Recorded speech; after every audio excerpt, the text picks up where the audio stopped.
بسم اللہ الرحمن الرحیم وکل ما دل علی ہیئۃ صح ان یقع حالا مثل بسرا اطیب منہ رطبا۔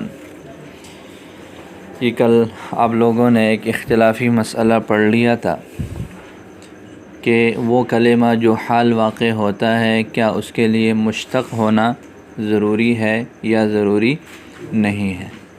صاحب کتاب کا نظریہ یہ تھا کہ جی ہر وہ کلمہ جو ہیئت پر دلالت کرے، جو حال سے مقصود ہے اس پر وہ دلالت کر سکے تو اسی حالت میں ہم اس کو حال بنائیں گے۔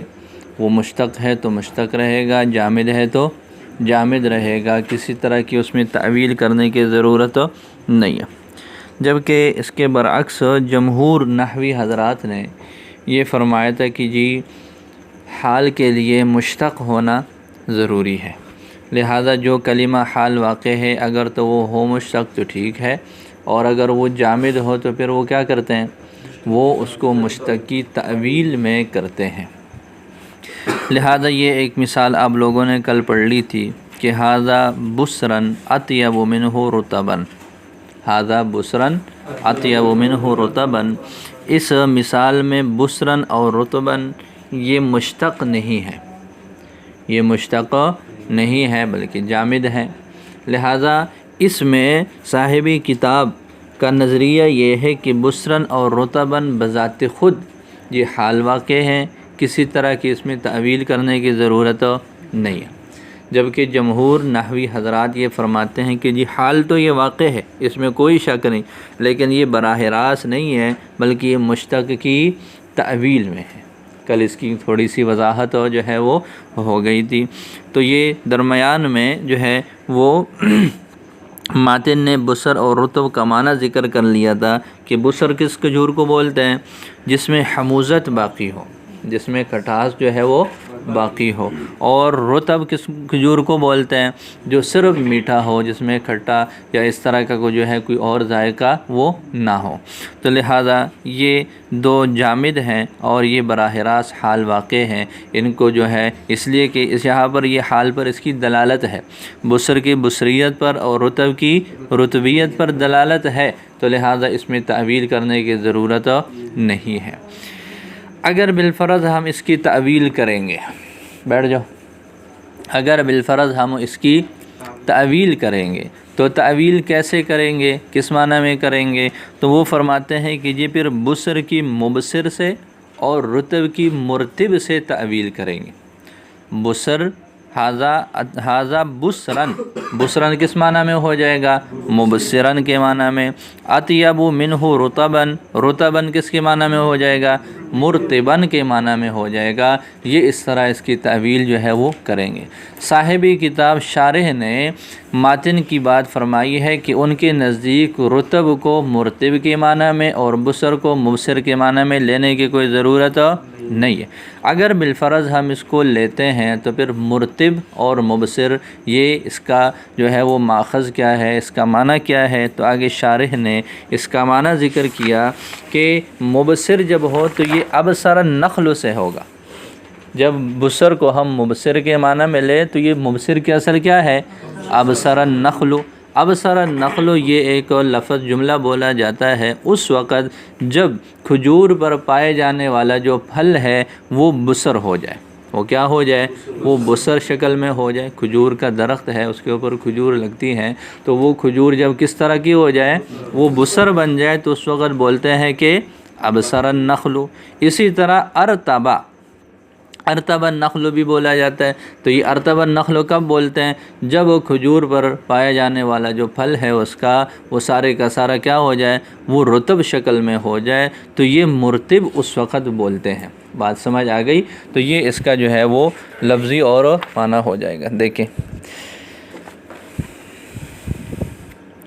شروع سے ترجمہ ایک مرتبہ سارا دیکھ لو، کل آدھا ہو گیا تھا۔ وَكُلُّ مَا دَلَّ عَلَى هَيْئَةٍ، اور ہر وہ کلمہ جو ہیئت پر دلالت کرے، صفتن حیاتن کے بعد صفتن کا لفظ نکالا، اس کی وضاحت کل ہو گئی تھی۔ سواء تعمیم کو بیان فرمایا کہ وہ کلمہ وہ ماں سے مراد ہونے والا جو کلمہ ہے برابر ہے کہ وہ دلالت ہو، سواء کانت دال مشتقن او جامدن، برابر ہے کہ حید پر دلالت کرنے والا جو لفظ ہے وہ کیا ہو، وہ مشتق ہو یا جامد۔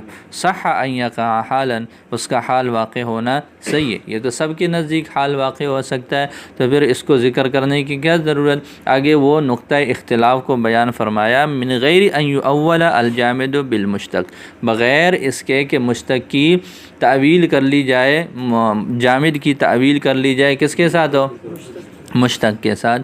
لأن المقصود من الحال، اس لیے کہ مقصود حال سے بیان الحیاتی، حیت کا بیان ہے، وہو حاصل به، اور یہ اس جامد کے ذریعے سے بھی حاصل ہے۔ وہذا رد علی جمہور النحاة، اور یہ جمہور نحوی حضرات پر رد ہے، حیث شرطوا اشتقاق الحال، کہ انہوں نے حال کے مشتق ہونے کی شرط لگائی ہے، وتکلفوا فی تأویل الجوامد بالمشتق، اور انہوں نے تکلف اٹھایا ہے جوامد کا مشتق کے ساتھ تعویل کرنے میں۔ ومع ھذا، لیکن اس کے ساتھ یہ بات بھی ہے کہ فلا شک ان الاغلب فی الحال الاشتقاق، کہ اغلب حال میں وہ مشتق کا ہی ہے، کہ حال کے لیے استعمال ہونے والا کلمہ کیا ہوتا ہے، وہ مشتق ہوتا ہے، اغلب یہی ہے۔ باقی جامد کا بھی استعمال ہے لیکن قلیل ہے، پھر جب وہ جامد استعمال ہوگا تو اس کی حیثیت کیا ہوگی، اس میں پھر یہ اختلاف ہو جائے گا۔ مثلو، آگے جو ہے وہ مثال پیش کی ہے، مثلو ھذا بسرن اطیب منہ رطبن، مثل کے بعد بسرن اور رطبن کا لفظ نکالا ہے۔ یہ ایک اعتراض ہے کہ جی مثل مضاف ہے اور اس کے بعد ھذا بسرن ہے، تو مضاف الیہ تو اسم ہوتا ہے، اور ھذا بسرن تو پورا جملہ ہے، تو یہ عبارت محذوف نکالی ہے، مثل کے بعد بسرن اور رطبن، پھر مضاف الیہ تو مجرور ہوتا ہے، تو بسرن اور رطبن تو منصوب ہے، تو وہی بات ہے، پہلے بھی آپ پڑھ چکے ہیں کہ یہ اعراب کی کون سی شکل ہے، یہ اعراب حکائی ہے، یہ اعراب پورے جملے میں ھذا بسرن اطیب منہ رطبن میں چونکہ یہ لفظ منصوب ہے تو اسی شکل اور شباہت کے ساتھ ان کو اٹھا کر مضاف الیہ بنا لیا گیا۔ تو مثل بسرن و رطبن، بسر اور رطب کی مثل ان کے اس قول میں ھذا بسرن اطیب منہ رطبن۔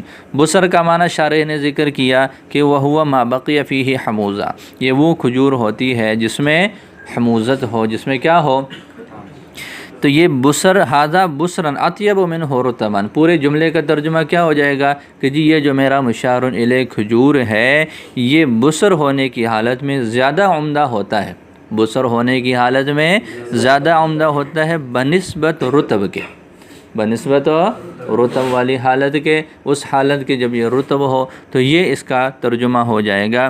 وہوا، رطب کا معنی آگے شارح نے ذکر کیا، وہوا ما فیہ حلاوت صرفۃ، یہ وہ کھجور ہے جس میں کیا ہو، صرف مٹھاس ہو، اس میں کھٹاس نہ ہو۔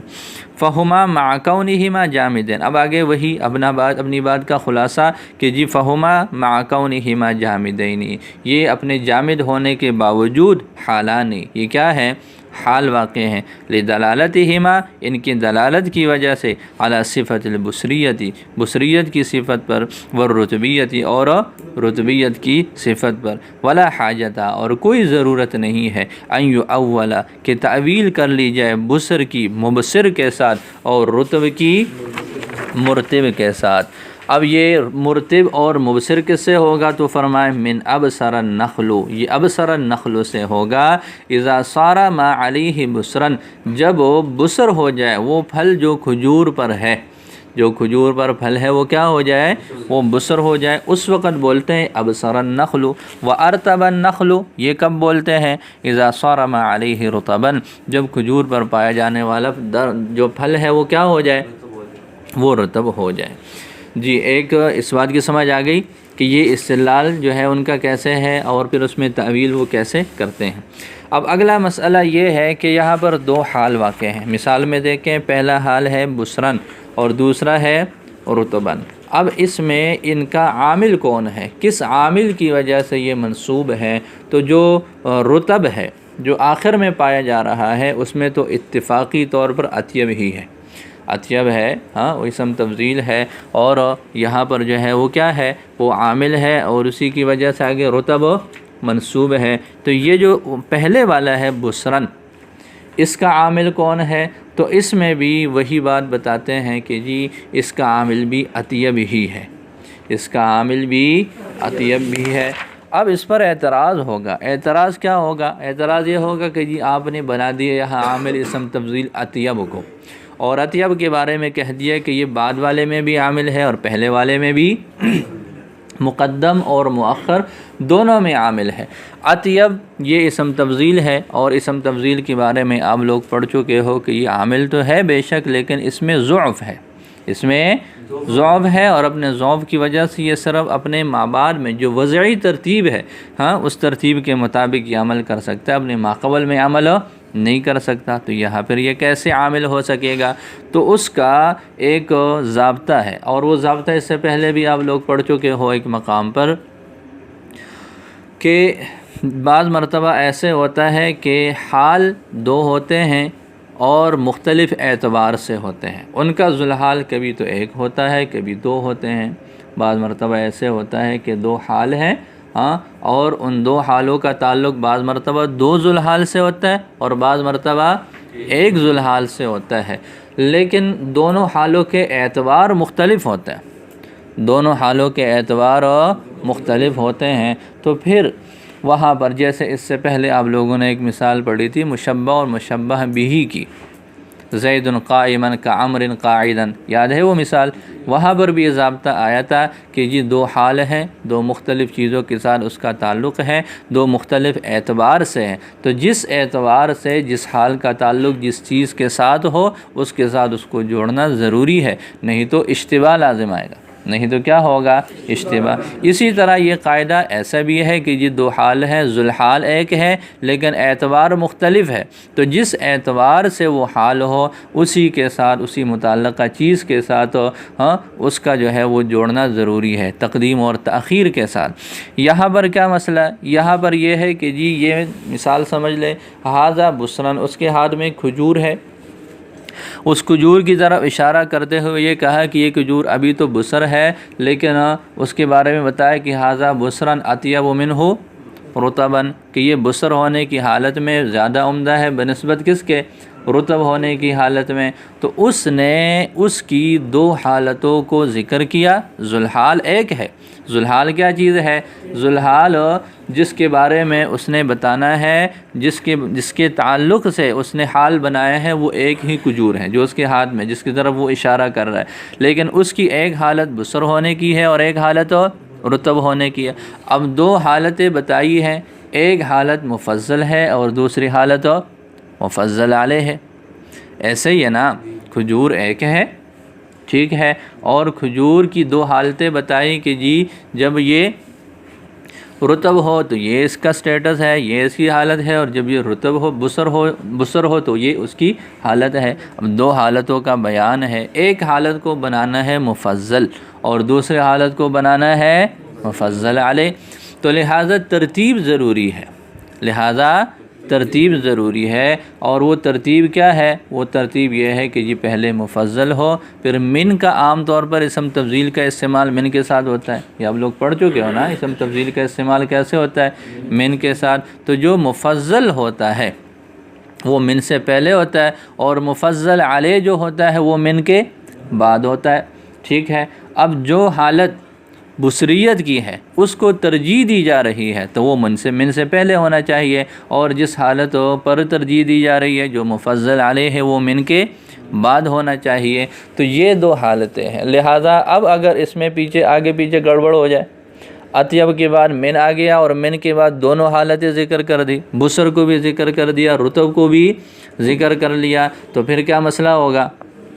یہ اختلاف ہو جائے گا، اشتباہ ہو جائے گا کہ جی کون سی حالت مفضل ہے اور کون سی حالت مفضل علیہ۔ تو اس ضابطے پر عمل کیا اس اشتباہ سے بچنے کے لیے کہ من سے پہلے مفضل کو ذکر کر دے اور من کے بعد مفضل علیہ کو ذکر کر دے، تو یہ اشتباہ نہیں ہوگا۔ اب اس حالت کو برقرار رکھنے کے لیے ایسا کیا کہ اس مثال میں دیکھ لیں ھذا ہے، اب ھذا کا مشار الیہ جو ہے وہ مفضل ہے، تو ھذا کو جو ہے اس کے ساتھ جو حالت ہے اس کی مفضل کی یعنی بصریت کی وہ حالت ہاذا کے ساتھ ذکر کر دی، اور جو مفضل علیہ ہے وہ منہ کی ہو ضمیر ہے، لہذا اس کو ہو ضمیر کے ساتھ اس کو ذکر کر لیا۔ تو یہ اس اعتبار سے یہ ایسے ہوا ہے تقدیم اور تاخیر۔